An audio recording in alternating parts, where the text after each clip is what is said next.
All right.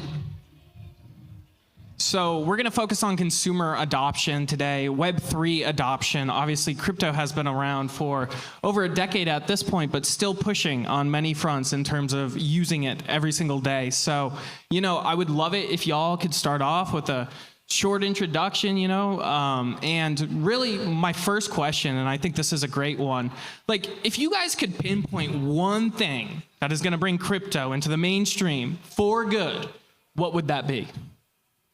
You want to start? Yeah. I think it's shutting the fuck up about crypto. I think that we talk about a lot of this shit way too much, and none of it actually has any value anymore because we've been saying the same thing over and over to absolutely zero actual change. But I think that providing real value and actually, and we'll get into this later, but providing real value and not saying jargon is pretty much how we do that. Do you want to introduce yourself? Oh, I'm Anthony.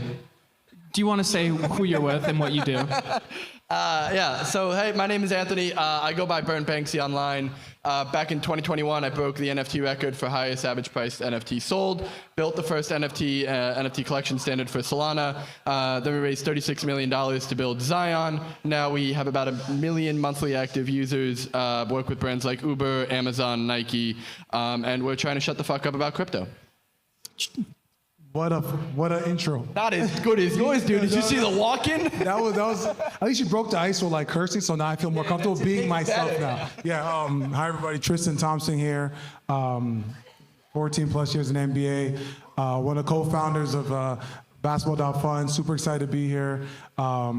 We should probably do intros, then answer the question. You want me to answer my question? Yeah, no, I would love it if you just answered the question too? No, okay. It's all good. So I think, the piggyback, yeah, just building cool shit. I think, like you said, I think that's the reality and that's the next step in the space. The reality is like what I like to use as examples so you guys can actually picture and understand what I'm talking about. It's like, imagine now we're TikTok, right? TikTok is one of the biggest apps, one of the most popular apps, but imagine that was just built on the blockchain, right? At the end of the day, I think these founders spend too much time thinking about their tech, but not thinking about the consumer, where the consumer is like, do they actually care about what you're even building? And are you addressing a sector in everyday world to make it more easier? And TikTok's like that. If a TikTok was built on chain and because it's made in Asia, if it was built on BNB, it'd probably be one of the biggest apps in the entire world because you also have that blockchain integration. So I agree, just making stuff that everyday folks, cousins, nieces, nephews care about. Hey, I'm Orangey. I led the pretty much most onboarding last year through the meme coin season. I grew a very big YouTube channel. I grew a very big trading community. Personally, I have a different angle on it. I think, what was the question? If you could pinpoint one thing that is going to bring crypto into the mainstream, what do you think that's going to be? Yeah, I have a different angle on it. I think people just want to make money as quick as possible. We saw it with NFTs. We saw it with meme coins last year. Especially like my younger generation just wants to do anything that's like gonna like get them rich quick.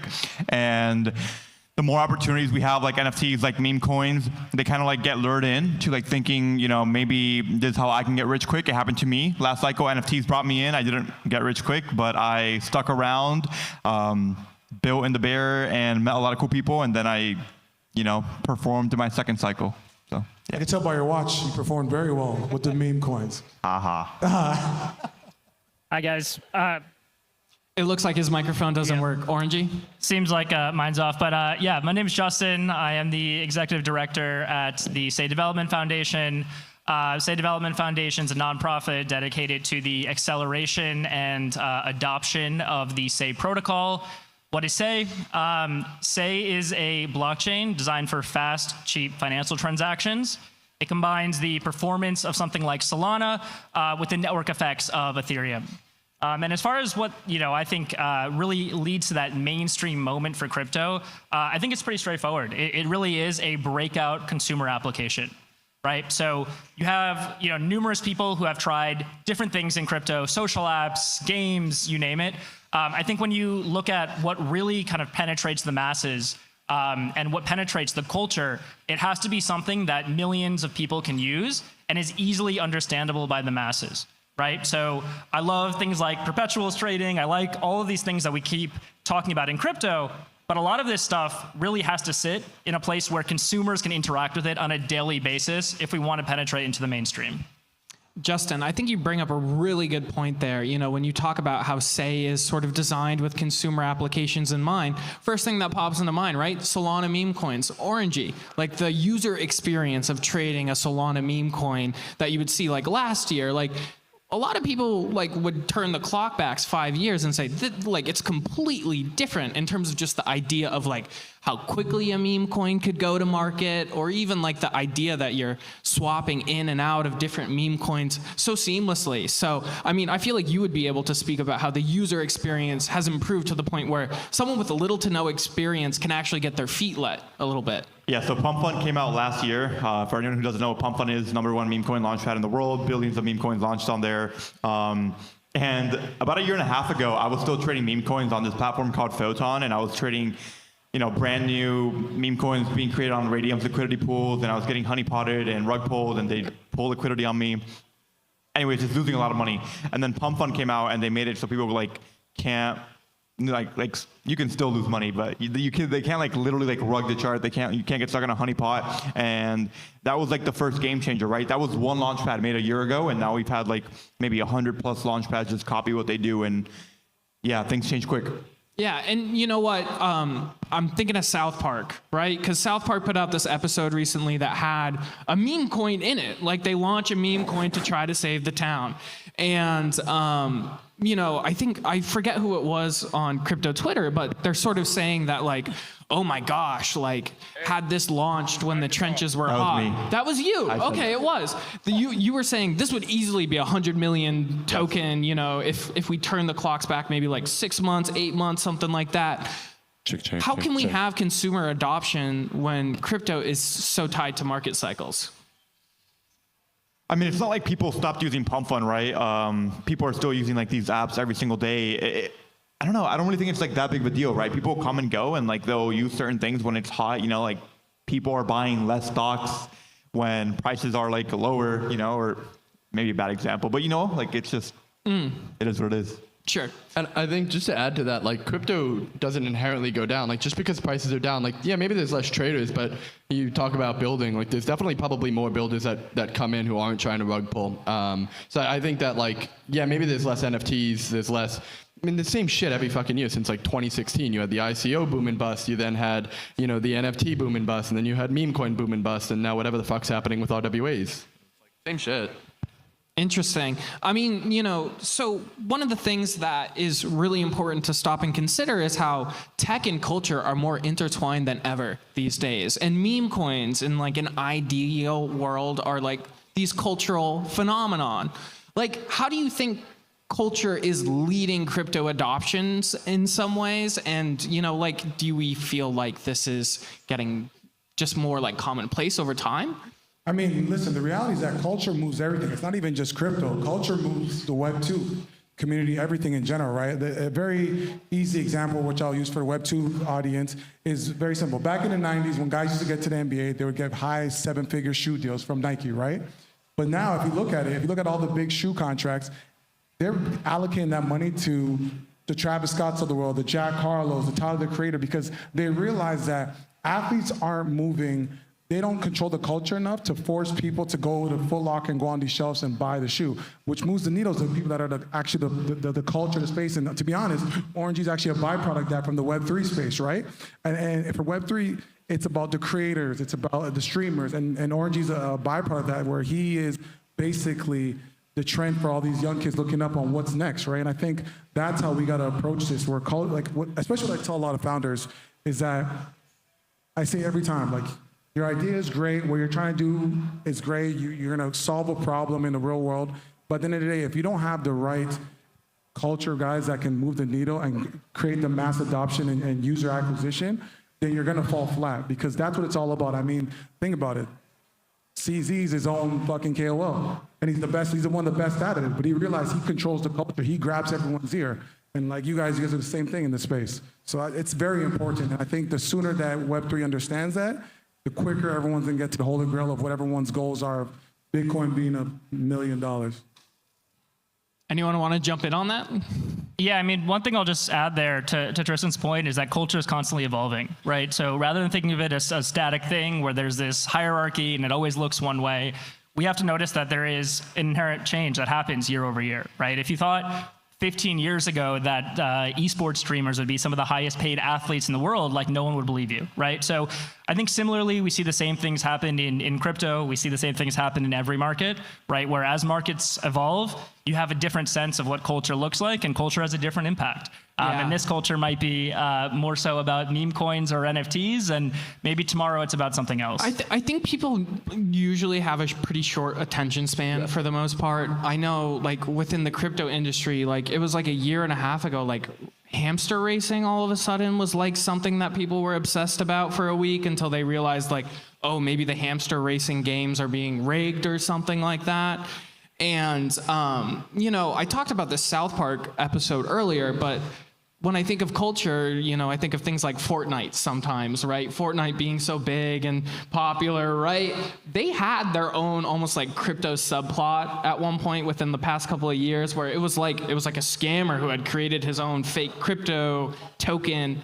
Like, that really does send a message to the generation that is engaging with this product. And I think that there is like this overarching sense in the crypto space, like scams are a common thing. And I wonder, like, you know, are we like always going to be associated with that? And if so, like, how do you overcome it? I will say, and I think this kind of goes between both of these points, but like, I remember after, like, when I did the Burnt Banksy thing, the highest NFT ever sold was like $50,000, and it was a crypto kitty. And then I think it was 4 weeks after that was the $69 million Beeple auction. So shit happens really, really, really fucking quickly in this industry. And I remember really shortly after that, there was a Simpson episode where Bart gets lit on fire and then turned into an NFT. And I'm like, oh shit, that's pretty cool. You know, but at the end of the day, like, they were making fun of us. And I think, like, we're going to be, unfortunately, like, when you have monetary value tied to anything and the potential for someone to lose money, you're gonna get it. You're gonna be called a scam, like, almost immediately. Because number one, you're gonna attract scammers. You know, and then number two, you know, people are gonna lose money. They're gonna want someone to be mad at, right? And so, you know, very unfortunately, I think that just because of how bad this industry has been, and like because of how much we talk about like security and trust, trustlessness, I really don't think, unless there's a really, really good reason, and hell, something could come out tomorrow, to my original point, that in a month we're no longer seen as scams. But I think up until right now, I don't see that, and, you know, and I'm okay going to Thanksgiving dinner telling everyone, like, I unfortunately work in crypto, right? Yeah, I'll add something there as well, which is, like, if you really think about the fundamental use case for crypto, right, and sort of the ethos behind it, a lot of it does revolve around being permissionless, right, and censorship resistant. And I think any time where you have something that is truly permissionless and censorship resistant, you are going to have the threat of being scammed, of losing money. Does that mean that crypto is not good? No, it doesn't mean that's not good. You just have to understand how you kind of have a proper OPSEC, how you kind of manage in a world where you can't hit the undo button easily, right? And I think that'll go, you know, a long way when you think about how institutions and others interact with, you know, these products, right? If you think about something like cash is also permissionless, right? If someone goes and robs you of your cash outside the event today, well, there's no undo button, but it doesn't mean that cash is bad, right? And I think as you have more institutions like the JP Morgans, the BlackRocks, the Amazons, the Googles of the world interacting with crypto, naturally there will have to be less and less association with scam and more of an association with technology. Interesting. You know, this is a pretty broad question, but I feel like it's relevant to the conversation. Like, what do you guys think has been the defining cultural moment of crypto over the past 2 years? Burnt Banksy. Pick another one.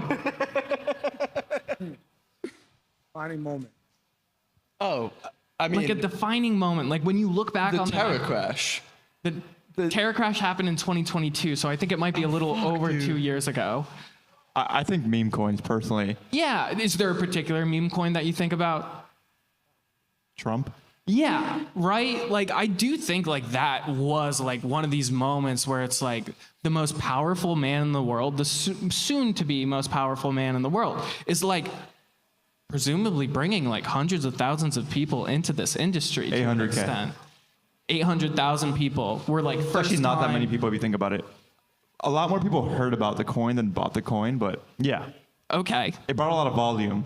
And like 800K people is a lot of people, like brand new people, but it's not that much, right, for Trump? Well, I think the more important thing is I think it's not even about the amount of people. I think it's about what it meant, right? Because like you was all saying, right, like the narrative or the stigma is that crypto has a scam and everything like that. But I think if you have the president of the United States going on Solana and releasing a token and a coin and creating wealth for American people that bought that token, that if you think about it, that's what makes people feel more comfortable. And I think that's the great thing about the blockchain.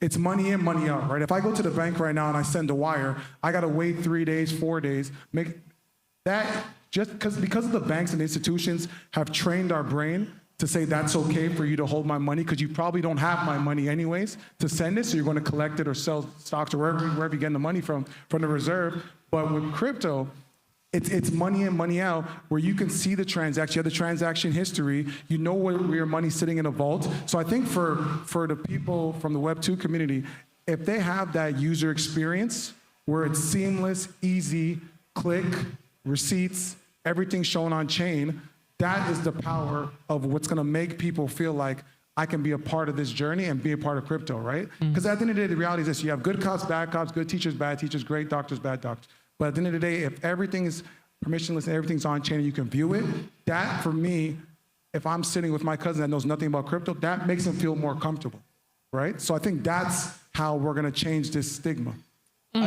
I think something actually just interesting that I just thought about is also the difference in obscenity of meme coins versus NFTs. Because I don't remember if you guys remember, but back in 2021, 2022, Trump did a NFT collection on Polygon, which did not get anywhere near as much attention as this. And so I do think that it is interesting looking at the cycles of attention because, you know, to that point, right, like meme coins were maybe either they were more accessible, they were more obscene and hilarious to be like, well, this means nothing. So, you know, that's where a lot of the value comes from. He's also like the president now. Back then, he was just like Trump. So Yeah.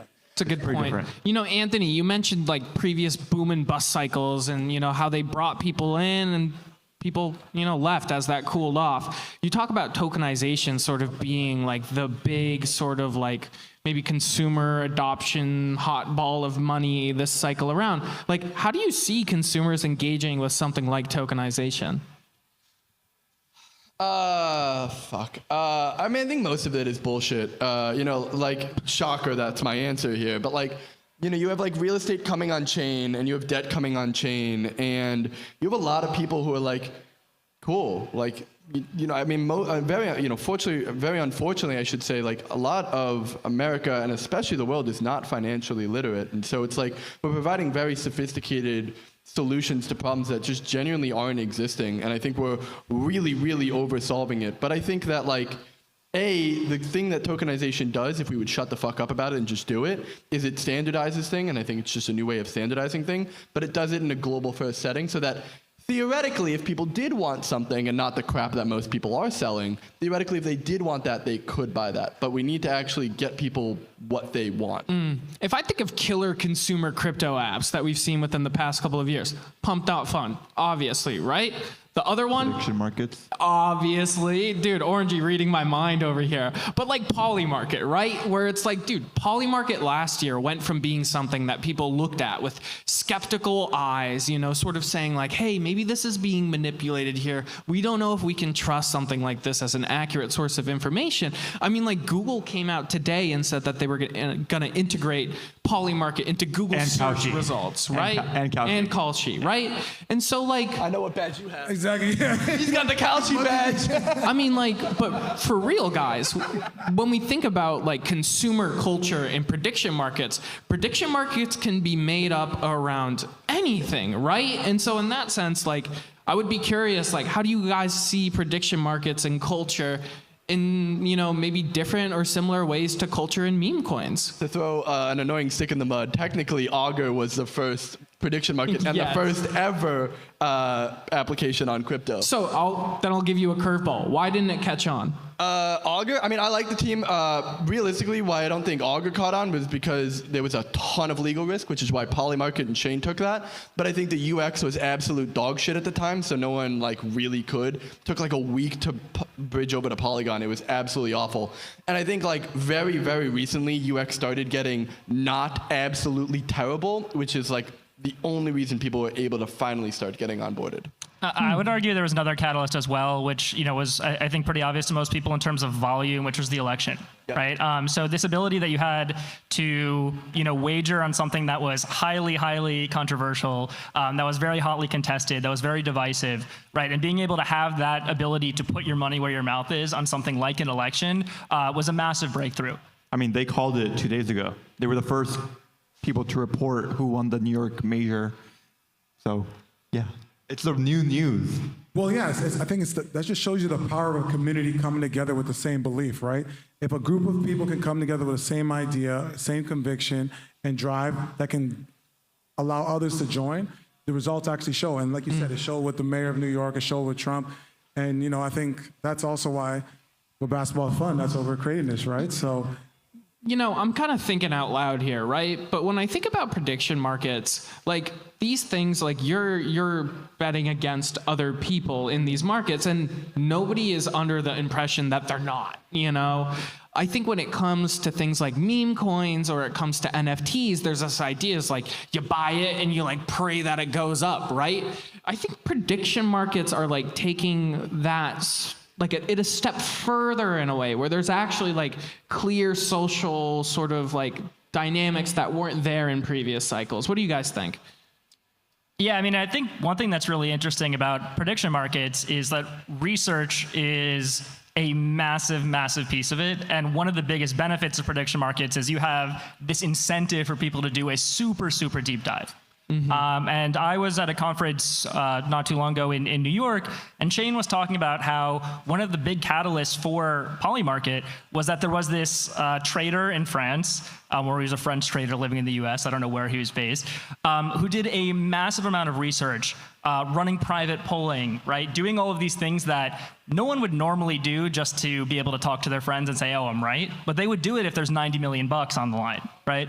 And so I think what's really interesting is that you have something like a Polymarket or like a call sheet where there is a piece of, the cultural understanding. There is a piece of being early and all of these tools as well. But then there's this also piece of like deep fundamental research that also starts to look like equities trading, right? Like what people do at JP Morgan or Goldman Sachs when they're picking stocks. What a great segue into my next sort of question. And feel free to answer it first, right? But we're seeing in crypto, we're seeing super apps. We're seeing apps where I go on to Kraken, I can trade spot crypto, maybe I can trade perps, maybe I can trade like US listed equities at this point, maybe at some point there'll be prediction markets, but it's like all of these different sort of asset classes being offered under the same umbrella, right? And I'm bringing this up because I got a research note in my inbox like a couple of weeks ago and I was like, oh, that's kind of weird. People are talking about how Robinhood, the retail brokerage, is now getting like tailwinds from professional sports season coming into full swing because people are sort of flocking to their prediction markets, right? How do you guys see like prediction markets augmenting existing business models, whether that's in something like sports, entertainment, gaming? I mean, I've heard about use cases where they're using prediction markets to ask people to like predict the weather, and that gets folded into your weather forecast. Yeah, I mean, I think I think there's a natural evolution that's going to happen in crypto where you do not have the same level of fragmentation as you do today. If you look at different Web2 applications in the world, like look at Kakao in Asia, right? They have like Uber combined with a Venmo combined with a you name it, right? And I think that it's natural that people will go to places where they feel comfortable, where they feel secure. Robinhood's a great example of a brand that's built like great, brand equity, and they've been able to launch a bunch of different things and do really well. And they've got a great team over there that knows how to execute on new areas. And so I think it's likely that, we see a lot of overlap between things like prediction markets and things that we may not even think overlap with prediction markets at all, right? I see you have thoughts. I see it behind your eyes. No, look, honestly, Robinhood it's a good point, but it all leads to CoffeeZilla made a video about this like a few days ago. It was like the hyper gambling that like the U.S. is doing, or actually the world, not just the U.S. And prediction markets play a big part into it. There is like the research aspect. There's a lot of markets where you can make money on by being good at it. But I'm sure you've also seen like mentioned markets. You probably saw Brian from Coinbase, his poly market clip. Like, for those who aren't aware, like Coinbase, one of the only publicly listed crypto exchanges in the US, the first one, right? Brian Armstrong, conference call. At the end of the conference call, last 3 seconds, he's like, I was looking along at the prediction market, so I just felt like I wanted to say blockchain, Web3, Ethereum, and like a few other terms, right? Like, unprecedented in terms of just these markets. Like, we're talking seconds left in the conference call. 1% up to 100%, right? Where are you going with that? All those people lost, like everyone who had lost a lot of money. So there's got to be like a fine line still on like where you can call prediction markets gambling versus like actual research. You can't control what someone's gonna say, right? Like, imagine there's a mention market right now, like what you're gonna say. Oh my God, is there? Like, Make that happen. Let me get my phone out. Hold on. Before you say it. No, but I think for me, when I look at this in the prediction market space, I think it's actually great for sports in general, right? I think it's a great way, because the problem with sports, and we know this from basketball with the numbers, is that the games are too long. Sports is too long. People rather watch clips, rather watch just the highlights and see what happens. But the cool thing about a prediction market, which I feel like is a great disruptor to the traditional sportsbook fantasy, old school, dog doesn't want to learn a new trick mode, is that I think it drives the people that are in these predictions to watch the games and actually see what's going on. And the best example I can use is that if you are watching, and I'll use your Patriots because you're from the New England area, but if you're looking at a score sheet and you're seeing Stephon Diggs have 80-yard reception, when you're placing that bet on the Patriots, you don't know how Stephon Diggs is scoring. How's he capitalizing on defense? Where if you're actually watching, doing the eye test, you know that he's running a 10-yard in route, and they cannot stop it because their secondary is terrible. For people that don't know football, secondary is like the backline defense. So, like I'm saying, the cool thing about prediction markets that you have to watch these games to understand why did this guy have the edge, right? And it keeps you locked in. But also the cool thing is that you're able to pull out at any moment, right? So if you buy in at 25 cents and then your share values go to 40, you can pull out any time. But if I'm in Vegas or I'm at MGM betting with those guys, once I place the bet, I'm stuck. I'm screwed, right? So that's the cool thing where it gives you that flexibility. But I think it gives you that like that meme coin adrenaline where you're buying and you're getting out real quick. Like it gives you that adrenaline rush, which makes it like, it keeps people wanting to come back for more and more. It's like, it's a feedback loop. Yeah, I was going to use another word, but we can't use that. But yeah, yeah. Anybody want to close the conversation out with any closing thoughts, just on culture, tech? We talked a lot of, like, a bunch of different things today. So, anything to ground people in the audience is helpful. Well, Basketball.Fun's coming out in 2 weeks. So you guys, that's my prediction market for basketball. App's a baby of mine, super excited. We're basically taking the value of players and we are tokenizing it to allow you to basically create its own market cap for the player, but also the cool things, prediction market side to it where you can say your predictions on game. But the cool thing for the fan engagement is that we're gonna take 5 to 10 prop bets every week from our community to basically engage. And it's gonna be super fun, exciting, and we're just gonna be disruptors to the space because I feel like the time is now. Thank you, everybody. Thank you, guys. Hope you guys enjoyed the vlog.